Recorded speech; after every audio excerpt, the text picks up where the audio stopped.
Well, welcome. We are here today with author Ed Dickerson to discuss his new book, Torn.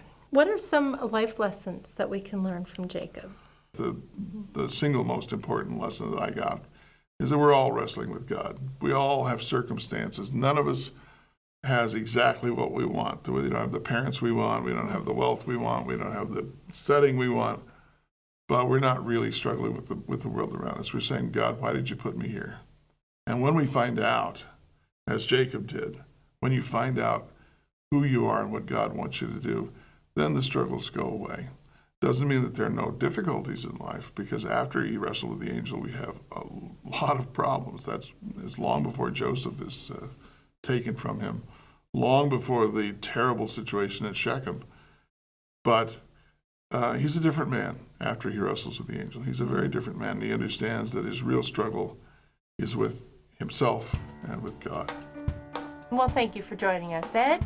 Order your copy of Torn, Jacob's Story, today.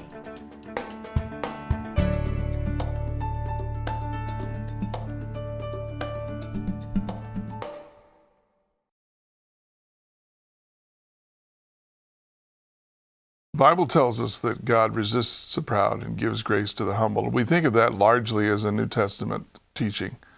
But I found it, as I was studying and working and trying to write the story of Jacob, that it is one of the most important features of the story of Jacob. And it comes into focus at one of the most celebrated episodes in his life. Let me share a little bit of that with you. He's just cheated his brother out of the birthright, and he's on the run. By the time the moon rode at the apex of heaven's dome, Jacob's legs became as lead and his pack more than could be borne. When he came to a field of boulders atop a slight rise, he found a great flat slab of stone coming out of the ground at a gentle angle. It looked promising, sheltered from most hazards, and in his state of fatigue, comfortable. With a grunt, he lowered his pack to the ground and sat at the base of the great stone. Well, I got the birthright, he thought. But what good did it do me? What kind of blessing drives me out to a place like this? He wondered, his eyes taking in the rugged boulders all around him. Far from home and pursued by my own brother. Mother, he asked silently, is this what you intended? Is this the blessing God wanted me to have? Did we show ourselves worthy by deceiving Father and splintering our family? I do not feel worthy, he thought, shaking his head in sorrow. I feel ashamed.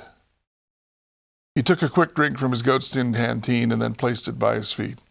He took in the alien landscape once again and wondered, is God even here? This is so far from the tents of my father Isaac, far from the cave where Abraham sleeps. Who is the God of this place?